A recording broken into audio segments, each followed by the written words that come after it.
Bem-vindos! Vamos conversar com o professor Rodrigo Bandeira de Mello sobre a pesquisa The Role of Home Country Political Resources for Brazilian Multinational Companies. Bem-vindo, professor! Obrigado. Quais foram as motivações para a pesquisa? De uns anos para cá, o fenômeno das multinacionais de países emergentes ficou muito forte. Então, os modelos existentes que explicavam a ida das empresas dos países envolvidos passaram a ser inadequados ou se mostraram inadequados para explicar esse fenômeno.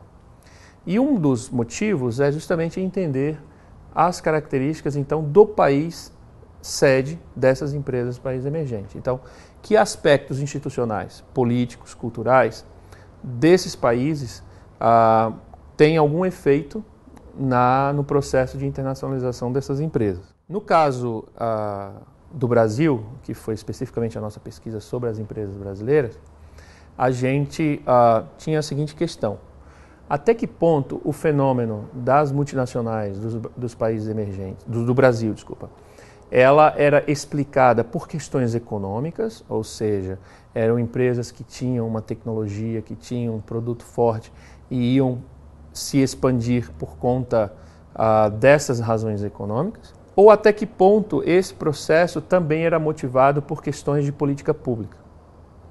E aí vem o impacto do governo na promoção dessa internacionalização. E a ideia era conseguir desvendar justamente quais eram os mecanismos que faziam, os mecanismos políticos pelos quais a política pública impactava na internacionalização dessas empresas. Nós descobrimos então uma série de mecanismos de ação do governo que vai desde o financiamento subsidiado pelo BNDES, a participação do governo como acionista minoritário dessas empresas, a participação na agenda diplomática do governo de questões específicas dessas multinacionais para abertura de mercado no exterior, uma regulamentação, facilitação ou ajuda na regulamentação sanitária para as questões de exportação. Então esse é o pacote que a gente identificou de como o governo pode afetar o processo de internacionalização. Como as empresas podem participar desse processo? O que nós identificamos foi o seguinte, ou seja, como uma empresa pode sinalizar ao governo que ela está disposta a fazer parte dessa agenda de desenvolvimento e de implementação de política pública. Então, uma dessas conexões políticas que nós chamamos, é através da doação para campanhas eleitorais. Então, a empresa ela pode doar, é legal, é legítimo e é democrático ela fazer investimentos, então, em políticos, candidatos, partidos que coadunam, de certa forma, com o setor dela ou que fazem parte de um interesse comum setorial e empresarial. Não deve ser entendido isso como uma troca. Por exemplo, eu dou um dinheiro para o político, ele se elege, lá na frente ele vai me dar dinheiro por algum outro meio. Não é isso. A segunda estratégia é a contratação de ex-políticos para compor o board das empresas, o conselho, o que a gente chama de conselho político. O conselho político ele é importante por várias razões. Uma delas é fazer com que o conselho tenha um papel na governança da empresa, não de controle interno, mas tenha um papel de atenuar a dependência de recursos externos. Então, você tem vários ex-políticos que participam dos boards das empresas. Isso não é só no Brasil, no mundo inteiro é assim. E essas pessoas, obviamente, carregam para a empresa, além da sua competência, o capital político, o capital social, os contatos, que da sua experiência na vida pública. O lobby aqui no Brasil não é regulamentado.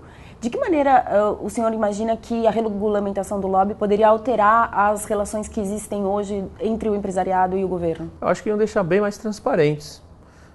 Apesar de não ser regulamentado, há empresas hoje que dizem claramente quem são seus lobistas nos relatórios anuais. Isso nos Estados Unidos você consegue ter esses dados, porque lá é regulamentado, Então você sabe quem investiu em quê, qual escritório foi contratado e quais leis foram feitas pressão ou troca de informações com os lobistas, né? É uma parte muito importante do cotidiano de qualquer empresa, seja nos Estados Unidos, seja aqui.